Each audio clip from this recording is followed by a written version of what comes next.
Buenas tardes. Es un gusto dar la bienvenida a una nueva del Instituto de Derecho Procesal Penal del Colegio de la Abogacía de La Plata. Y es un doble gusto iniciar este ciclo en el instituto, contando con la presencia del maestro Alvarado Belloso. Este ciclo que iniciamos con Ramiro Vélez en la subdirección del instituto, con Paloma Rivero también como subdirectora y con Florencia de Antoni como secretaria del instituto. Realmente estamos muy contentos de tener esta actividad que me parece que es importantísima porque el maestro Alvarado nos va a marcar qué son las garantías y cómo es un verdadero proceso republicano en estas épocas en que hay procesos que no son republicanos. Pero antes de escucharlo al maestro, tenemos también el placer de contar con nuestra presidenta, con Rosario Sánchez, la primera mujer a cargo del Colegio de la Abogacía de la historia de nuestra institución. Así que, Rosario, te doy la palabra. Gracias, Felipe. Buenas tardes a todas, a todos. Espero que se encuentren muy bien. Un placer para mí estar en este primer encuentro de este prestigioso Instituto de Derecho Procesal Penal, cuyo director es Felipe, pero lo acompaña un gran equipo de abogados y abogadas que no tengo dudas que van a hacer un excelente trabajo porque son todos y todas profesionales muy comprometidos, así que este es el primer encuentro de muchos que seguramente vendrán. Y tenemos el privilegio, nada más ni nada menos, que se inicie con el maestro, como dijo Felipe, del doctor Alvarado Belloso. Y también es un honor para nosotros designarlo como integrante de nuestro Consejo Honorario Consultivo del Colegio de la Abogacía de La Plata. Así que bienvenido, doctor, a este espacio. Le cuento que nosotros nos nutrimos de quienes integran este consejo asesor y realmente seguimos todas las cuestiones que tengan para brindarnos, sea en este espacio o con las consultas que realicemos. Realmente es un placer para nosotros y estamos muy agradecidos, en principio, que Felipe haya tenido esta iniciativa, y segundo, bueno, lo hemos designado en la reunión del Consejo Directivo anterior, así que ha sido una designación por unanimidad, con lo cual es un placer realmente. Así que muchas gracias y gracias a usted por aceptar este humilde lugar que le podemos brindar en nuestra casa.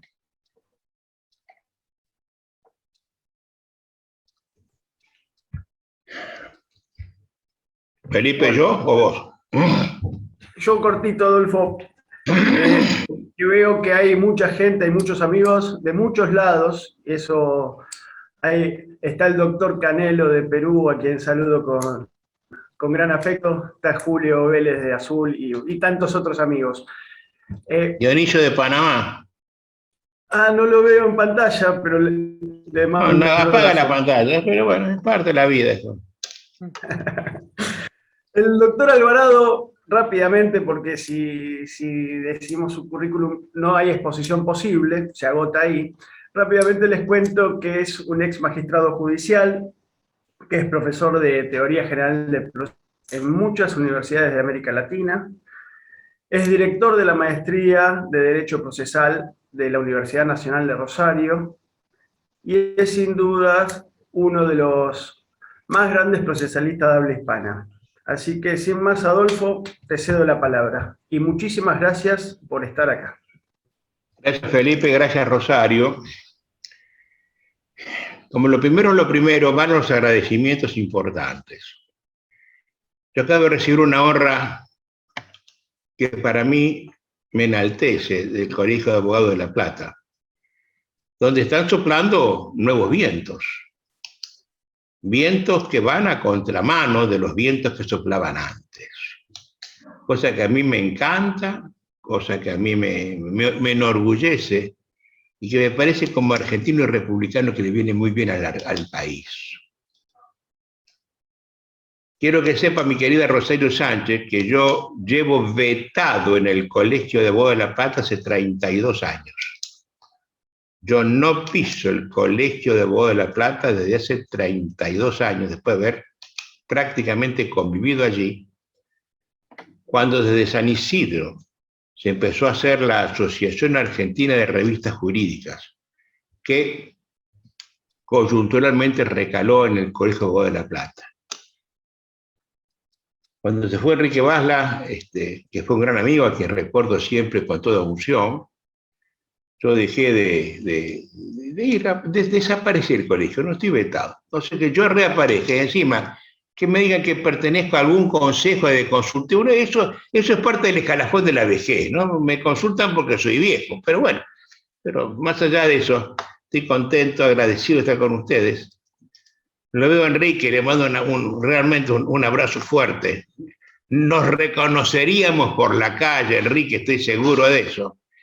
Lo veo a Julito, lo veo a Raúl y lo veo a Ramiro Vélez, que es un tipo con gran pedigrí procesal y que está caminando por estos senderos. Voy siguiéndolo en las cosas que hace, que no hace en lo mío, pero hace en lo de él, y lo de él es procesal y lo felicito, ¿no?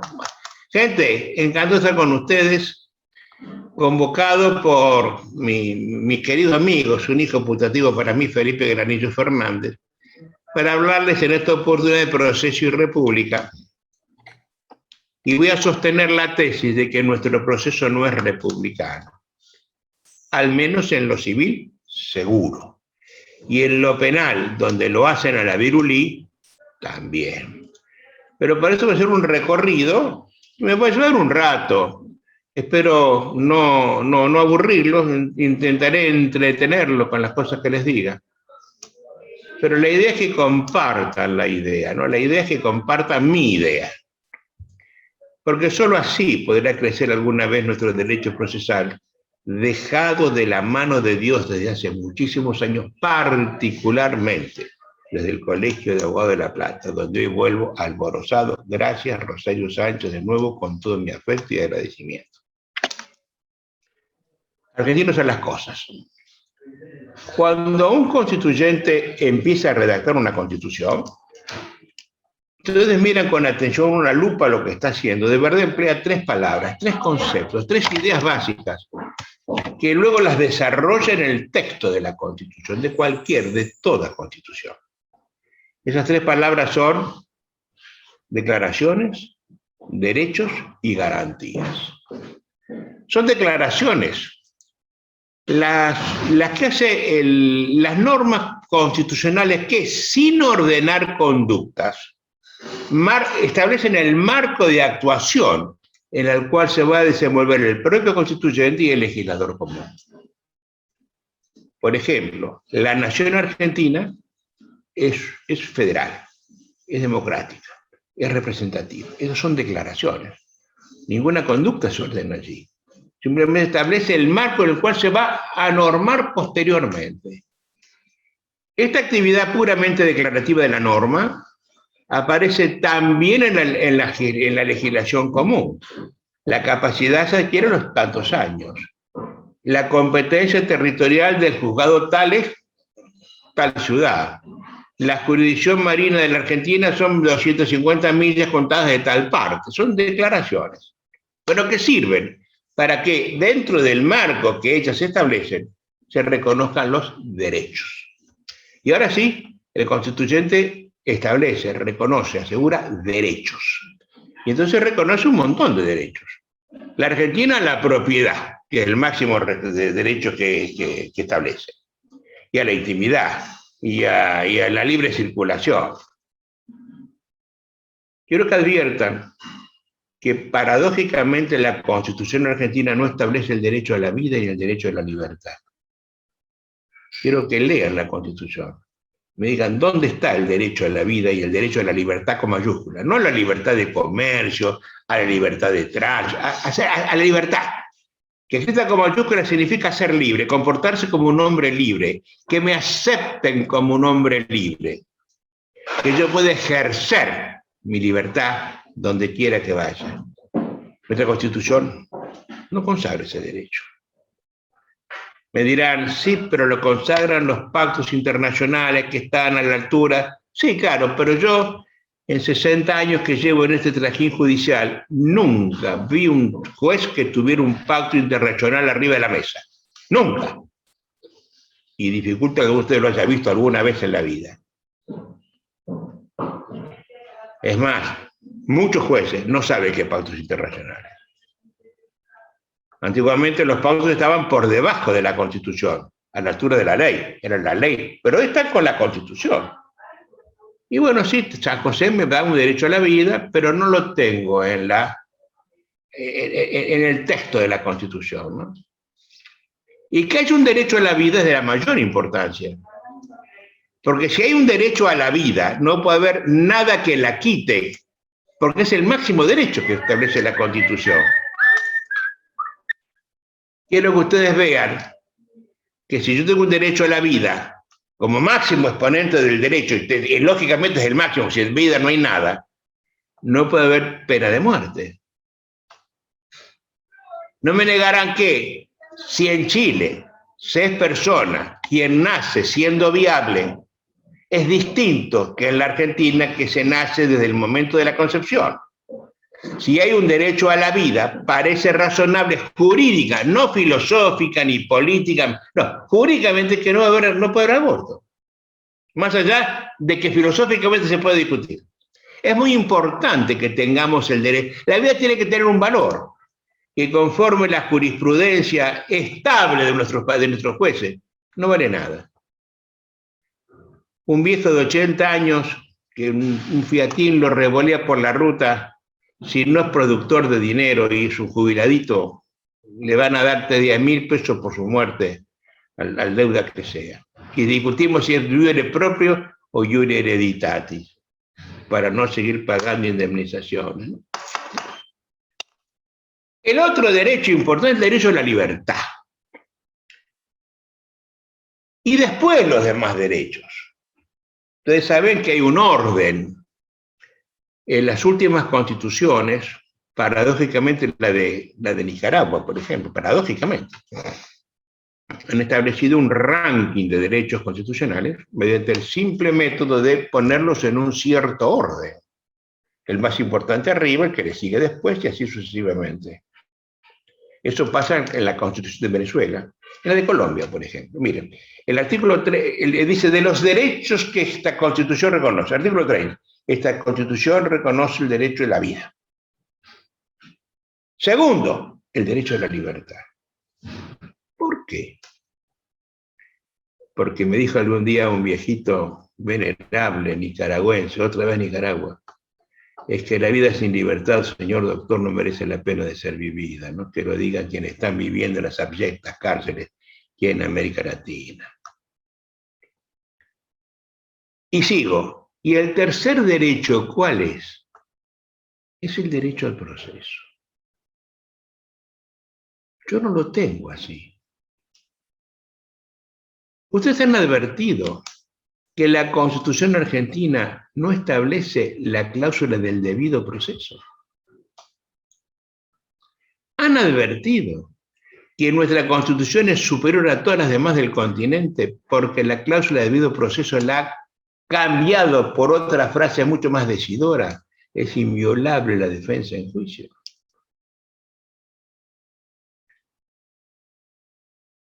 Pero con la particularidad de este derecho, que está colocado después de la vida y de la libertad, el proceso, está en ese orden en las constituciones que así lo establecen, porque es el que me permite igualarme jurídicamente con quien puede quitarme la vida y la libertad, que es el mandamás de turno.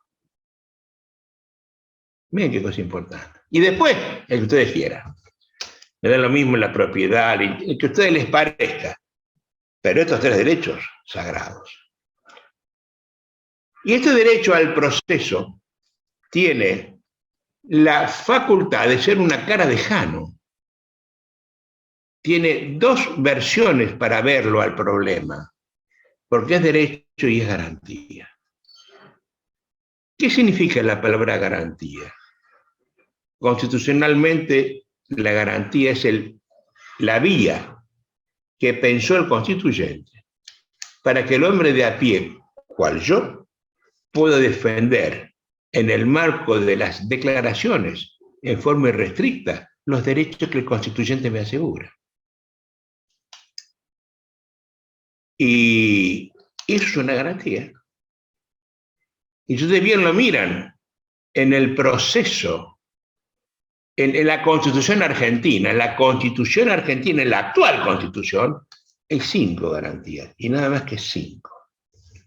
Una, el acceso a la justicia, cosa que se hace mediante proceso. 2, el control de constitucionalidad, que se hace mediante proceso. El amparo, proceso. El habeas corpus, otro proceso. El habeas data, otro proceso.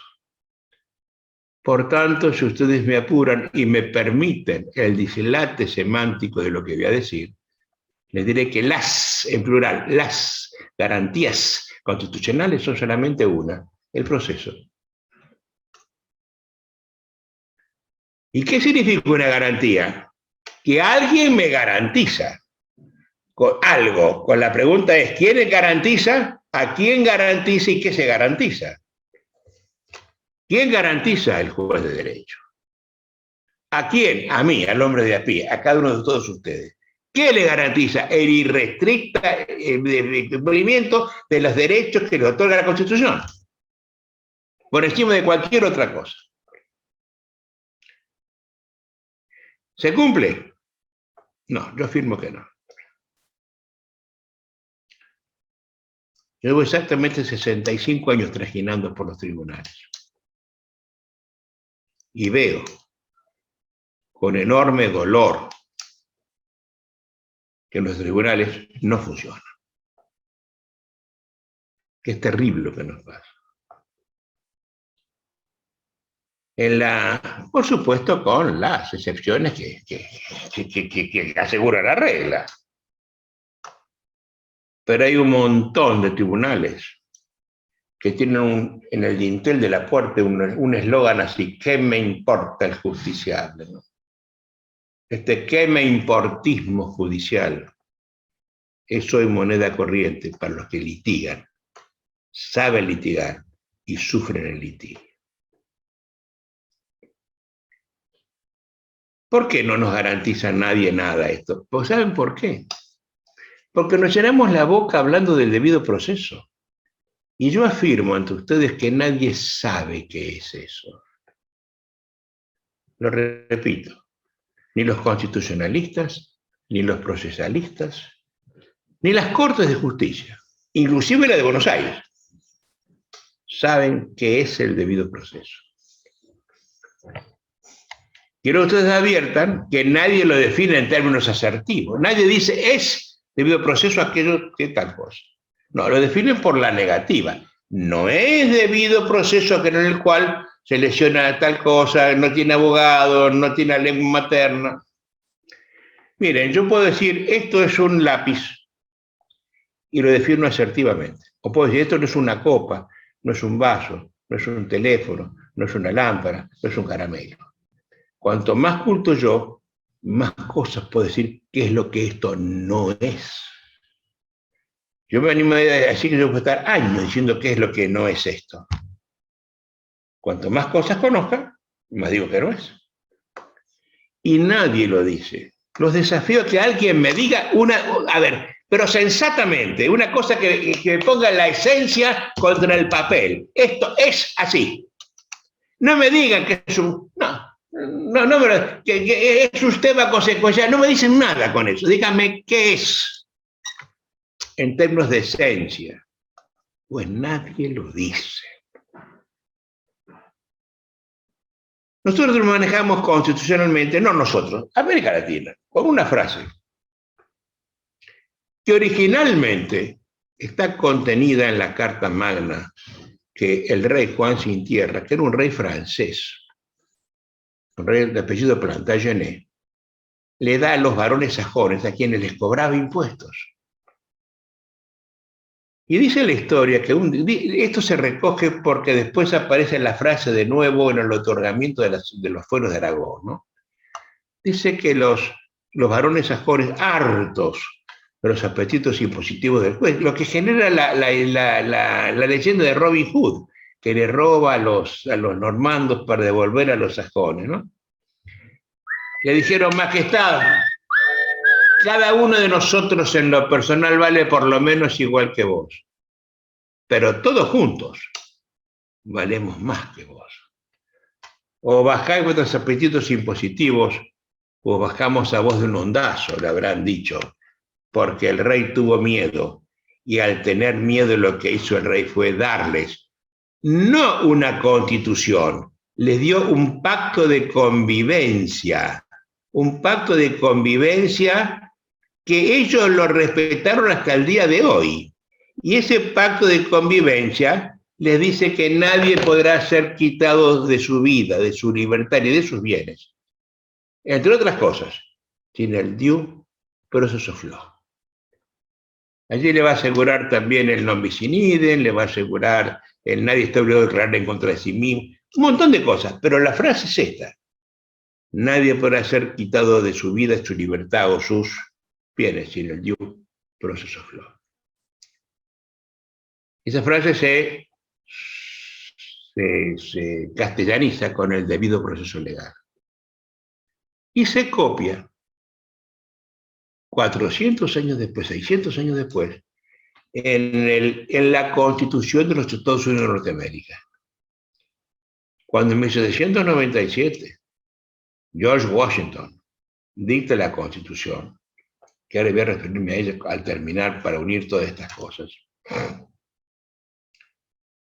dice que, cuando diga su Constitución, les sugiero a los que les interese el tema que googleen esta noche la Constitución, una edición facsimilar, y verán que en Google tiene 7 artículos escritos con maravillosa letra magistral inglesa, dedicado a un artículo del Poder Constituyente, 2 al Legislativo, 2 al Ejecutivo y 2 al Judicial.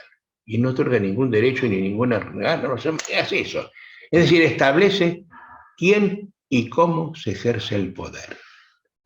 Yo entiendo por poder hacer lo que se quiere. Y se acerca lo que se quiere, creo que hacían los Luises de Francia, contra la cual se levanta la Revolución Francesa. Eso, atención, la Revolución Norteamericana es 2 años antes. Pero como es una constitución abierta, que puede ser modificada por ciertas mayorías legislativas ordinarias, se modifica mediante el agregado de enmiendas. Y 2 años después de la Revolución Francesa, ya traída la idea de libertad, fraternidad, igualdad, etc., a Estados Unidos, empiezan las enmiendas, es decir, las reformas. Hay un montón de reformas. Y la 5ª enmienda dice que nadie podrá ser privado de su vida ni su libertad sin el due process of law. Y esta frase se toma y se repite en todas las constituciones de América Latina, a principios y mediados del siglo XIX. Nuestra Constitución de 1853 es la única en ese concierto que no trae la frase. ¿Por qué no la trae?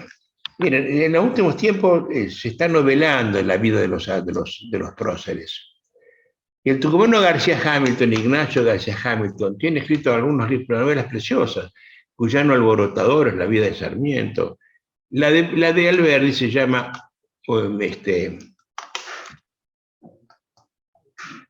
Laguna, la vida de un ausente. Y cuando genera la vida del ausente, asegura que no hablaba buen inglés, como si lo hablaba Sarmiento, por ejemplo. Y al no hablar buen inglés, cuando llegó el momento de traducir due process of law, no supo hacerlo, es mi interpretación. ¿Por qué? Porque la frase Dieu, si la buscan en un diccionario esta noche, verán que significa, entre otras muchas cosas, la palabra debido. Pero también significa anhelado, esperado, aguardado, ansiado. Y tal vez no haya sabido hacerlo. Y entonces la evitó. Y salió por peteneras. Y dijo, es inviolable la defensa en juicio. Pero nosotros en la Argentina nos seguimos llenando la boca con el debido proceso. Y nadie sabe qué es la palabra debido. No la sabe la Corte Nacional. Ninguna corte lo supo nunca. ¿Qué lo va a saber cuando yo, que soy nadie? Pero tampoco sabemos, desgraciadamente, qué es la palabra proceso. No es una serie consecuencial de actos, no digan tontería. ¿Qué es el proceso en sí mismo? Y esto lo estudiamos nosotros cuando en el grado nos daban ese tema horroroso en procesal que era la naturaleza jurídica del proceso. ¿Se acuerdan qué difícil que era esto es lo que no era para saber lo que era? Yo tardé años en comprender para qué estudiaba eso. A la vejez lo aprendí, ¿eh? Yo estudio una naturaleza jurídica de algo para saber si esto que tengo acá pertenece a una categoría mayor en la cual puedo buscar una normativa supletoria. Si yo digo, por ejemplo, tengo un problema de compraventa y la compraventa no tiene la solución en el Código Civil del problema que yo tengo, digo, ¿habrá una categoría mayor de la compraventa para saber su naturaleza jurídica? Sí, es un contrato. Ah, qué bueno, si es un contrato, me voy en el Código Civil a los contratos en general. Y ahora, mirando acá, veo si está resuelto el problema. Y si está resuelto, ok. Y si no, le digo, ¿qué más puedo decir de esto? No, que los contratos son una fuente de las obligaciones, una categoría más. Y me meto en el corazón de las obligaciones. Y si allí no lo tengo, recién entonces el juez llegará a los principios generales del derecho y creará el derecho como lo autoriza el Código Civil. Es decir, nosotros no sabemos ni qué es el proceso, ni qué es el debido proceso. ¿Por qué no sabemos qué es el proceso? Yo recuerdo, cuando enseño en el grado materia procesal, que doy 18 definiciones de qué es el proceso. Eso es un contrato, es un cuasi contrato, es una relación, es una pluralidad de relaciones, es una relación jurídica pública y continua, es una situación, es una institución, es un medio de satisfacción jurídica, es una empresa, dijo Derigo. Cuando yo tengo 18 personas que dicen cosas distintas de lo que es el contrato, admítanme, nadie sabe de qué estamos hablando. Con lo cual nos llenamos la boca hablando del debido, no sabemos qué, ni de proceso, no sabemos qué. ¿No habrá que hacer alguna vez pensar un poco y ahora acercarnos a qué es? Miren, yo creo que hacemos mal en empezar estudiando qué es el proceso. Hay que estudiar primero el por qué y el para qué del proceso. Así empiezo yo mis clases. ¿Por qué? ¿Por qué el proceso?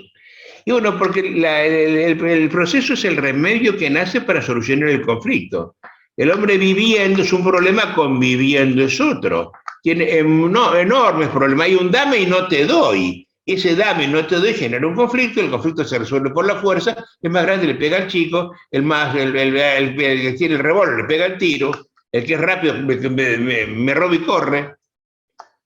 Y todo eso es disvalioso. Por tanto, si los procesos se resuelven por la razón de la fuerza, en algún momento se decidió que los decidiera la fuerza de la razón. Y entonces toleraron que la gente, en lugar de pegarse tiros, discutiera. La discusión generó la posibilidad de una autocomposición, y en general esa es la vía. No es que la autocomposición sea una vía alterna del proceso, es exactamente al revés. Nadie empieza un proceso que es un dificilísimo safari de meterse y de salir. Alegremente, yo le mando una cartita, le llamo por teléfono, lo mando a mi amigo. Nadie se mete en el proceso, que después de estos 10 tipos que me voten y ninguno que me vete. En el proceso penal, que no me vete el secretario, el ujier, el oficial de justicia, el juez, el secretario, el fiscal. ¿Cuánta gente me puede vetar en el proceso penal de libertad, no? Yo tengo para mí que el qué es el proceso es simplemente un método que me conduce a una meta. ¿Cuál es la meta? Inmediata una sentencia, inmediata la paz social. ¿Para qué hago el proceso? Para mantener una perpetua, constante paz social. Para eso lo hago.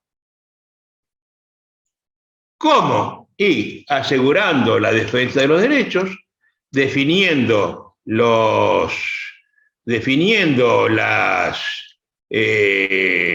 circunstancias jurídicas, dando a cada uno lo suyo, como decía Urpiano, pacificando a los pueblos. ¿Qué más puede pedir un juez que en su epitafio le digan fue un gran pacificador en su tiempo? ¿Qué más puede pedir un juez? Bueno, todo esto nosotros no lo sabemos, lamentablemente. Y entonces nos entretenemos con sistemas de enjuiciamiento. Y quiero que adviertan que nuestros sistemas de enjuiciamiento están en contra de la Constitución. ¿Por qué? Porque nuestro sistema de enjuiciamiento es la natural consecuencia de aplicar en América Latina el régimen jurídico vigente en España en 1492. Estaban los tribunales de la Santa Inquisición, donde los reyes católicos generaron el delito de ser judío y se dedicaron a perseguir a judíos por ser judíos, y luego a maometanos, y luego a calvinistas, y luego a luteranos, y los quemaban de a miles, vivos, y le quitaban los bienes, ¿no? Dice Michel Foucault en un librito muy interesante que se llama La verdad de las formas jurídicas, que alrededor del año 1500 se genera la figura del promotor público, del acusador público, pero no para evitar la justicia por mano propia, aquella que venía de Roma, que el acreedor lo podía tomar al deudor y venderlo, y quitarle su libertad y venderlo detrás del Tíber. No, estamos hablando de un promotor que viene a recaudar, a hacer caja. Entonces, cuando le quitamos al hombre de a pie la posibilidad de acusar, de tomarlo, lo hace un promotor real, porque se genera una nueva pena que nace circa 1500. Hasta ese momento las penas eran la esclavitud, la muerte, la cárcel y el exilio. Y ahora le generamos la quinta pena, que es la confiscación de los bienes, cosa que hacen Isabel la Católica a gusto y para dar. Se queda con todo el dinero de la judeidad. Que eso es que el capital que puso el dinero para los avíos de la expedición a las Indias Occidentales. Y que al llegar el momento de Colón de volver con el choclo, el tomate, los indios y el oro, no quiso devolver el capital. Entonces generó el delito de ser judío, ¿no? Estas cosas nunca se dicen. Hay una película de Graciela Borges que dice, de esto no se habla, de estas cosas no se hablan en la Argentina. Y hay que hablar de estas cosas, ¿no? Porque esta es la vida nuestra. Seguimos confundidos todavía nosotros mirando hacia el catolicismo de la reina, que no era tan católica, por supuesto. Estoy leyendo un libro que se llama Odorama en este momento, que habla de los olores de la reina Isabel, ¿no? Cuando llega la Constitución en Argentina, en 1853, se encuentra que hay 400 años, 350 años de legislación inquisitiva. Y nadie se dio cuenta que la Constitución iba a contrapelo de la legislación vigente. Y ningún juez la declaró inconstitucional. Y la primera ley procesal en serio argentina, que es la Ley 50, mírenla, establece para el juez la facultad de ponerle posiciones al imputado o a la parte civil. no es que la prueba de posiciones sea entre partes encontradas. ¿Cómo que el juez pone posiciones? ¿Dónde encuentran ustedes la civilidad, la juridicidad de esa solución? Pues nadie lo miró, nadie lo vio, nadie lo declaró, hasta el día de hoy, nadie lo declaró inconstitucional. Vivimos todos en las nubes de Úbeda, diría un viejo senador catamarqueño. No hemos entendido qué es el proceso. Miren, yo tengo para mí que el proceso está bien reflejado en el triángulo equilátero que marcó Giuseppe Pioventi. Las partes abajo, una contra la otra contra la una, y arriba el juez. Equidistante de las partes. Por eso triángulo equilátero. X significa igual, látero significa lado. Con lo que muestra que el juez es equidistante, por tanto el juez es tercero. Al ser tercero, no solo porque aparece en ese orden, primero el pretendiente, segundo el resistente, tercero el juzgador, que dirige el debate y eventualmente lo soluciona, sino porque tiene una situación de terceridad, de ajenidad respecto del tema que se litiga, de las personas que litiguen y del objeto litigioso. Esa situación de terceridad se llama neutralidad, que significa ni uno ni otro. Pues no es ni pretendiente ni resistente, ni fiscal ni imputado, ni acusador ni acusado, ni actor ni demandado. ¿Y qué pasa en lo penal en la Argentina? Nuestro juez de instrucción lleva la acción penal. Nuestro juez correccional lleva la acción penal. Nuestro juez de falta en toda la Argentina lleva la acción penal. Nuestros jueces laborales llevan la acción laboral, fallan extra petita, prueban de oficio. En lo civil, prueba de oficio, lo que quieran, medidas para mejor proveer. Hay una normativa procesal claramente inquisitorial. ¿Será que ese es el método que pensó el constituyente? Me parece que no. Porque si yo en el proceso mantengo en esta vida somos todos desiguales, gracias a Dios, ¿eh? Ricos, pobres, altos, flacos, lindos, feos, gordos, flacos, somos todos inteligentes, somos todos iguales. Pero cuando estamos peleando hay uno que es más desigual que el otro. Si yo tengo el arma, le pego un tiro a Felipe. Felipe es joven y me roba mi cartera y sale corriendo, yo no lo puedo alcanzar nunca con mi edad. Hay uno que siempre le gana al otro. Por tanto, lo que hay que hacer es igualarlos jurídicamente, que es la igualdad que proclama la Constitución. No a la igualdad real de las partes, como tontamente lo dice, por ejemplo, el Código General del Proceso de Colombia. Pero el patrono es patrono y el obrero es obrero antes, durante y después del pleito. Nunca se van a confundir. ¿De qué igualdad estamos hablando? De la igualdad real, que es la igualdad ante la ley, que es la que proclama la Constitución. ¿Y qué dice esa igualdad ante la ley? Miren, eso se traduce procesalmente hablando en lo que se llama la regla de la bilateralidad del instar. ¿Qué quiere decir? Que todo lo que el pretendiente dice o hace es puesto en conocimiento del resistente para que diga y haga lo que quiera. Ya veremos después. Todo lo que el resistente dice o hace es puesto en conocimiento del pretendiente para que diga y haga lo que quiera. Y punto. No hay otra igualdad en el proceso. Esa es la igualdad del instar. La igualdad de armas que dicen los españoles. La igualdad de oportunidades. La igualdad de ocasiones de defensa. Y ninguna otra igualdad, ¿no? Y eso se logra cuando el juez ejerce su neutralidad. Y para ejercerla, se dice que debe ser imparcial.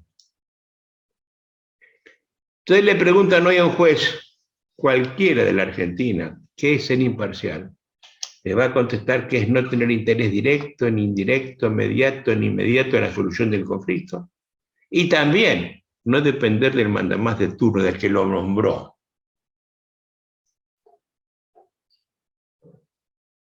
El tema es candente. Si los jueces son adictos o no al gobierno, ¿quién los nombra? ¿Por qué? ¿Para qué? La prensa de todos los días nos está hablando de este problema. Hasta el día de hoy. Esa es la definición de imparcialidad que da lo que se llama el activismo judicial.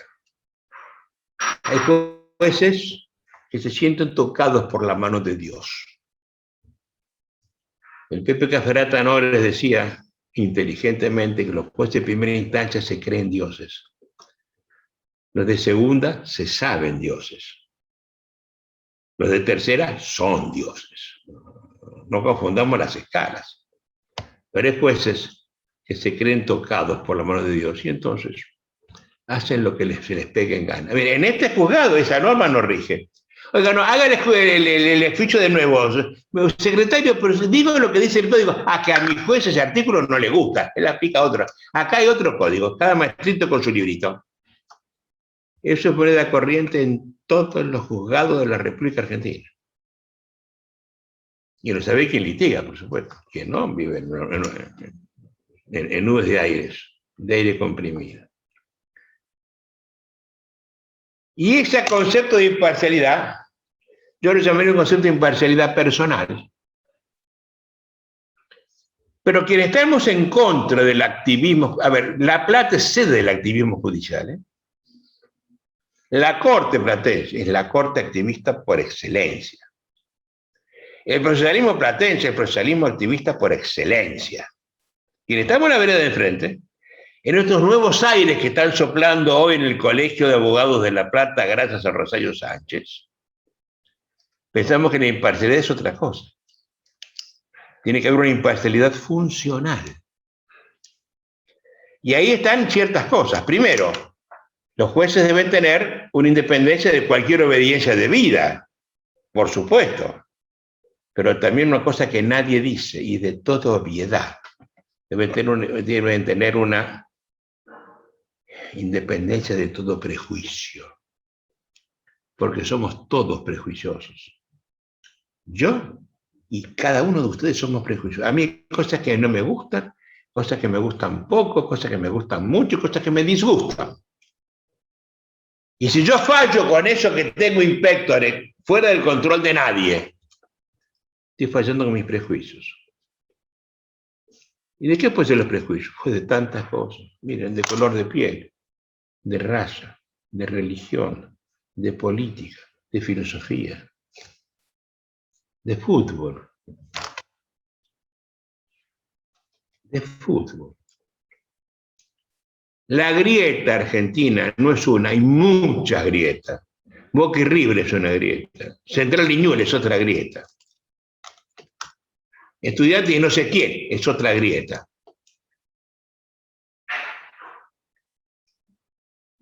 Y si fallo con eso, yo fallo prejuiciosamente.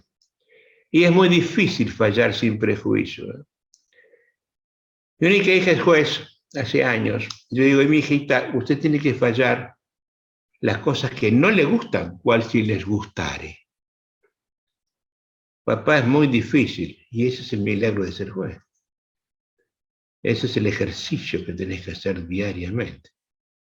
Por eso quien es juez sabe que muchas sentencias le duelen. Algunas le duelen profundamente. El que sabe lo que estoy hablando sabe que es muy difícil tomar una sentencia muchas veces. Es muy difícil quitarle un chiquito de 3 años a su madre que se está prostituyendo por la calle. Es muy difícil. Y hay que quitarla.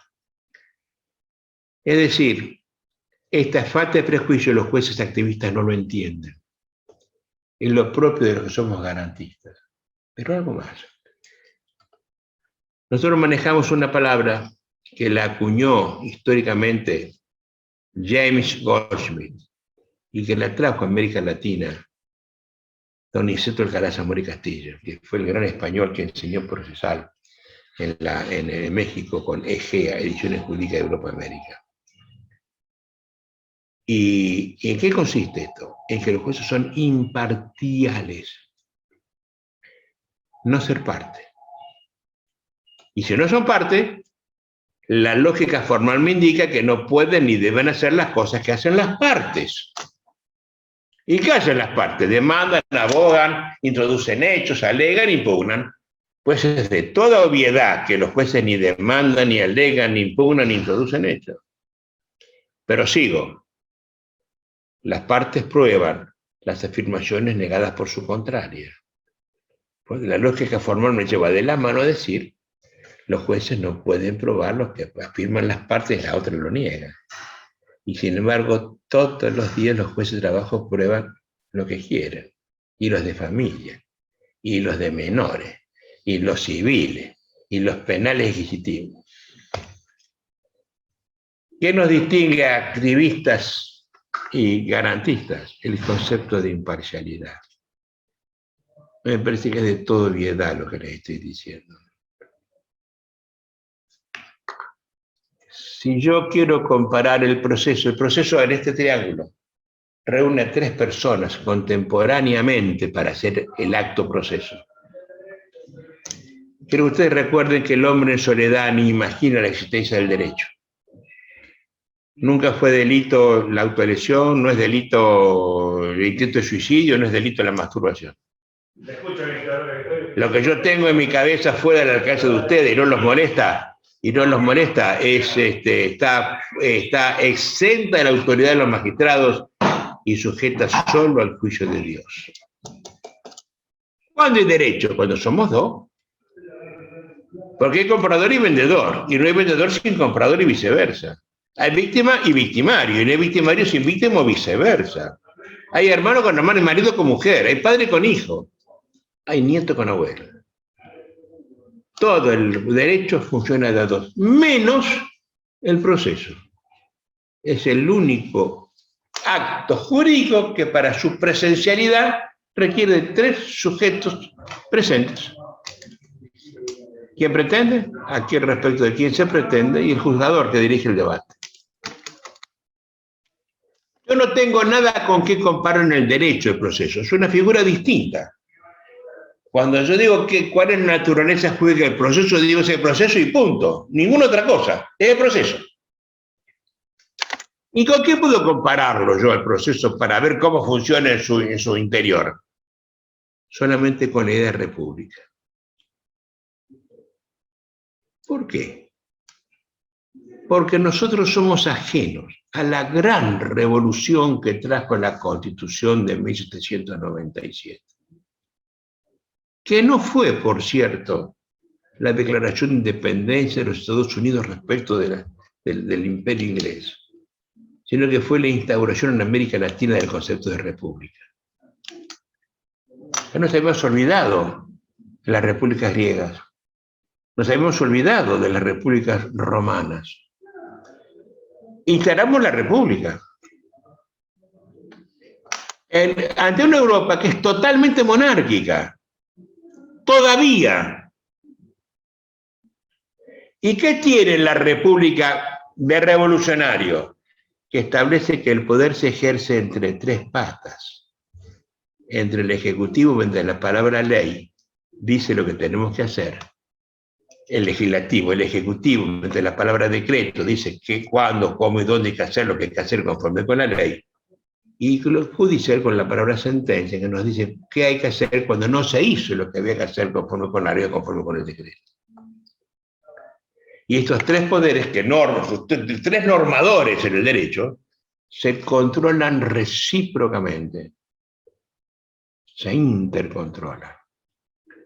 Si al Ejecutivo no le gusta lo que dice el legislador, veta la ley. Se fue.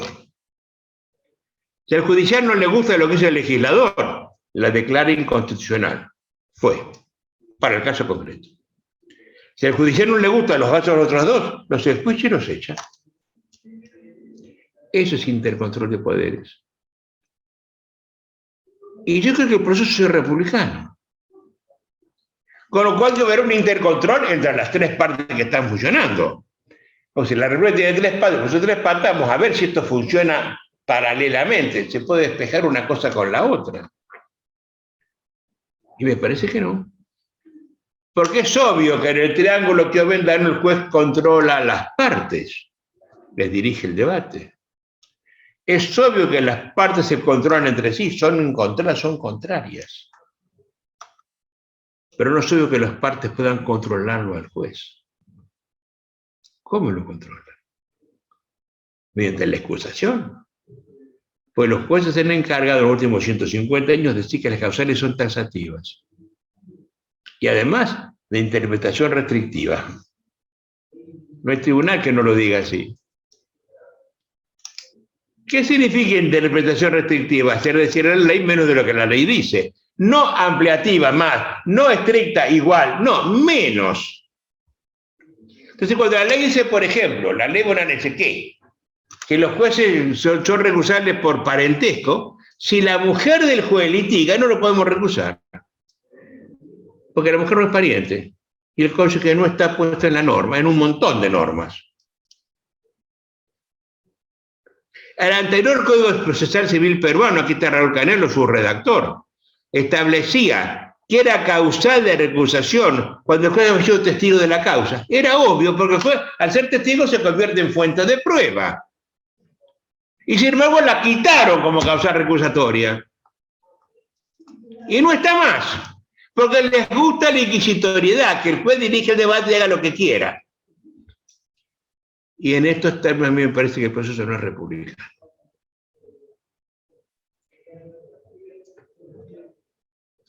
Yo quiero que ustedes saber, y empiezo a terminar con esto. No quiero robarles más tiempo. Yo quiero advertir que en los últimos años estamos embobados, particularmente los argentinos, mirando a los filósofos españoles e italianos. Tarufo nos tiene enamorados. Atienza nos tiene maravillados. Vigo, en la Argentina, que se representa de Atienza, nos enamora, es un encantador de serpiente. Nos deja, nos hipnotiza. Ustedes han advertido que todos los filósofos se han adueñado del tema de la sentencia, que es un tema procesal, y que los filósofos nos enseñan a decir cómo tenemos que sentenciar a los jueces argentinos, en una república. Han advertido que los filósofos europeos son todos monárquicos, o que tienen constituciones monárquicas. Hablar de república en España es mala palabra. La idea de república en España ha dejado centenares de miles de muertos. Digan la palabra república, van a ver el despelote que se arma en España ahora, mañana, que van. Ustedes saben que en Francia hay decenas de repúblicas, en Italia hay un montón de repúblicas. No les va la república. Todas las constituciones son monárquicas. Los desafío a que alguien me encuentre una constitución europea que tenga el sintagma debido proceso. Y sin embargo, nos embobamos con la gente que dice que el derecho es argumentación y que es ponderación. El derecho dejó de ser derecho para hacer las cosas que decimos nosotros. ¿Quiénes? Los filósofos europeos monárquicos. Me parece que la gran revolución americana fue la idea de república. Yo estoy orgulloso de mi republicanidad.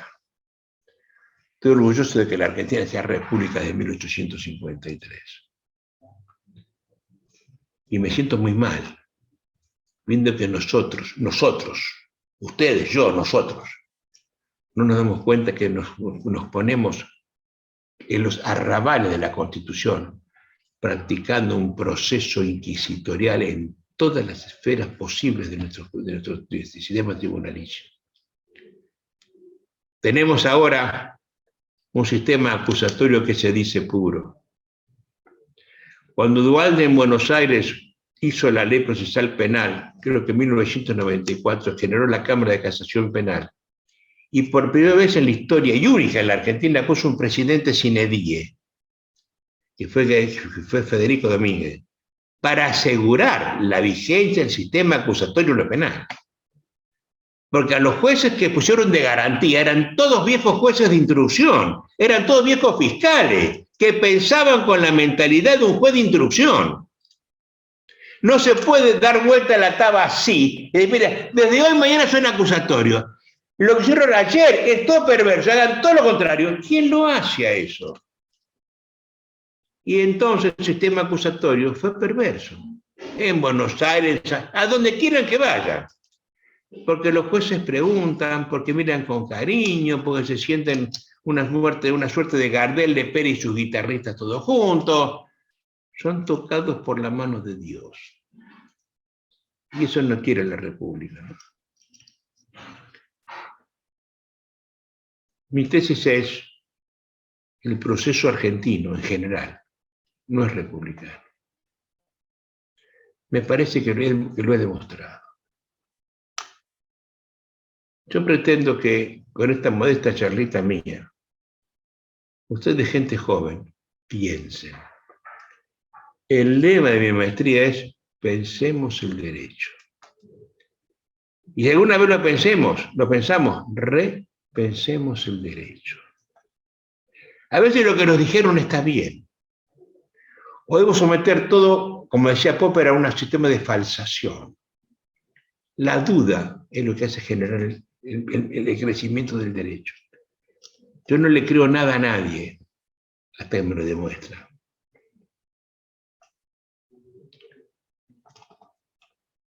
Estamos con un juzgamiento inquisitivo en América Latina. Héctor Manuel Garnillo Fernández, que lo estoy viendo acompañándome en esta ocasión, ha hecho una vida dedicada a imponer, a constitucionalizar el proceso penal mediante la instauración del jurado. Lo ha logrado en un montón de provincias, pero no ha resultado perfecto el sistema, porque hay jurados de 7, jurados de 5, jurados de 2, mayorías de 12 para condenar. No hay unanimidad en un montón de lugares. Como en Panamá, hay jurados de pocos. Y esto no es lo que imponen 800 años de historia. No se puede generar caprichosamente 7, 5, 8, 4. Hay 800 años que establecen cómo deben ser las cosas. Y sin embargo, le enmiendan la plana a Héctor Garnillo Fernández, que es el propietario de la cosa. Y no lo joden a él, se joden ellos. Es un sistema perverso de justicia, como que está rigiendo en un montón de provincias argentinas, como el que rige en Panamá, por ejemplo. Donde de 7 jurados, 4 me llevan preso de por vida. No es razonable. No es la historia del proceso. El proceso es garantía de libertad. Quiero que sepa que el proceso, al ser garantía de libertad, juega a mi favor. Está pensando para mí, no para los jueces. No para que el juez juegue conmigo, sino para que yo me defienda de los jueces. Esos son los que más poder tienen en un plexo jurídico. No es el presidente de la República, de ninguna manera. No es el de la Corte, es el juez de instrucción, el juez de primera instancia. Es el hombre que está en la calle, el infante de Marina, el que me quita mi vida si puede, mi libertad, mi hija, mi casa, me evita que vea mi mujer, mis hijos. El que me manda a la quiebra, que me desaloja. Atención, el que se mete en mi casa sin pedirle permiso a nadie. Si el presidente se mete en mi casa y le pide permiso a un juez, o es inválido. El juez se mete en mi casa y no le pide permiso a nadie. Ese es el señor importante en la Argentina. No crean que es Rosati. Es el juez de instrucción, hoy el fiscal, es el juez civil número 1 de La Plata. Ese es tipo importante. El que me quita mi hija, mi libertad, que me quita mi casa, mi mujer. Yo diría como corolario de esta charlita, piensen. Un hombre viejo, que ya no me entra en balas, ya no creo en nada de estas cosas. Yo solo aspiro a que mis nietos tengan la justicia que yo no logré ver en mi vida de verdad. Y para eso hago votos, para que la gente joven que me está acompañando, algunos de mucho tiempo, le estoy viendo a Verónica y le agradezco que esté presente en este acto, ¿no?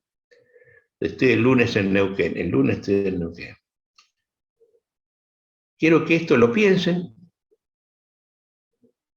y si no tengo razón, no me la den, ¿eh?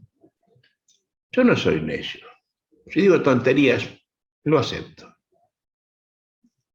Miren, yo creo que si los jueces cuando caminan por la calle la gente los aplaude. Y cuando un abogado entra a un bar, o cuando un juez entra a un bar, hay 5 abogados se ponen de pie por respeto a la investidura del juez. Si la gente cree que es mejor esperar una sentencia, un mal arreglo, yo no tengo la razón. Pero si la gente no aplaude a los jueces, como que no los aplaude. Si la gente no se pone de pie cuando entra un juez, al revés, nos miran con desprecio y con desdén. Yo no tengo razón. Y doña Rosa cree que es mejor el peor de los arreglos, algún día una buena sentencia, si es que llega y si es buena, a lo mejor yo tengo razón. En cuyo caso les pido que levanten la bandera.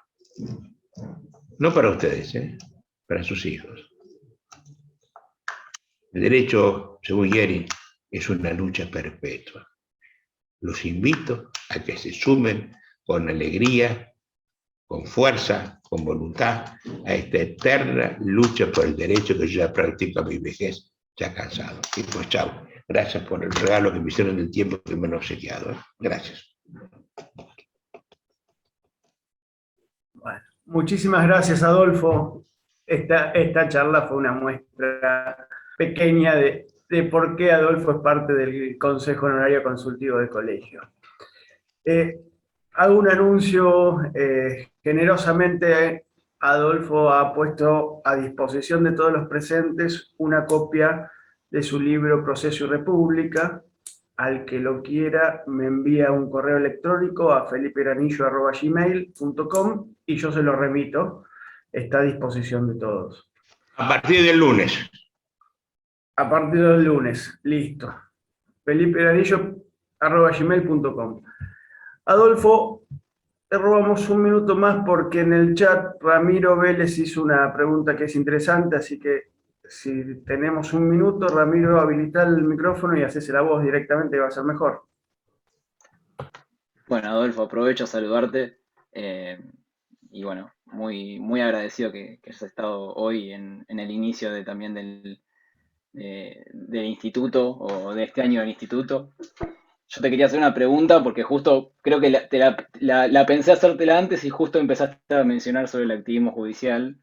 Y la pregunta es cómo coexisten hoy, o sea, sé que es un tema para charlar largo y extenso, cómo coexisten hoy la implementación de los procesos acusatorios en el ámbito penal, donde el rol del juez parece empezar a disminuir y aumentar el rol fiscal del fiscal en la causa, con el activismo judicial que está un poco impulsándose en los procesos civiles. Digo, cómo cambiaron los vientos. Es que no hay lógica en la coexistencia. Mira, eso pasa porque es peor el tema, Ramiro. El anterior ministro de Justicia, que bien ido fue, gracias a Dios, que era un fiscal penalista que se dedicó a hacer justicia en el foro civil, hizo unos protocolos con los cuales colonizó a todas las cortes de la Argentina. Los colonizó, esa es la palabra exacta que te estoy empleando. Y entonces en las cortes, en la tuya y en la mía, mediante acordada, derogaron la ley procesal, civil, lo que fuere, para imponer protocolos de oralidad, generando jueces archirrecontra activistas, probadores de oficio, contra de la ley. Cuando del máximo escalón del país, un imbécil, ignorante, quiere hacer una reforma y la hace a contrapelo de la Constitución, y es la pregunta tuya, ¿qué querés que te diga? Es parte de lo que vos tenés que hacer. La coexistencia es imposible, no puede coexistir el agua con el aceite. Mira, si yo tengo acá agua y le pongo aceite y lo bato un rato, tengo una emulsión para hacer una ensalada. Pero si lo dejo 10 minutos, agua es agua y aceite es aceite. Son incompatibles, no se pueden mezclar nunca. Es lo que pasa con el activismo, el garantismo, con el inquisitivismo y el acusatorismo. Son incompatibles, lógica, jurídica, filosófica, política, ideológica y prácticamente. Y sin embargo, bien, gracias. Es parte de tu vida. Debería luchar contra eso. Levanta la bandera. Bueno. Estamos todos, los dejo. Muchísimas gracias, Adolfo, y muchas gracias a todos por participar. Buenas noches. Chao, querido, chao. Un beso, gracias por todo, gracias. Chao, muchas gracias. Chao, hasta luego.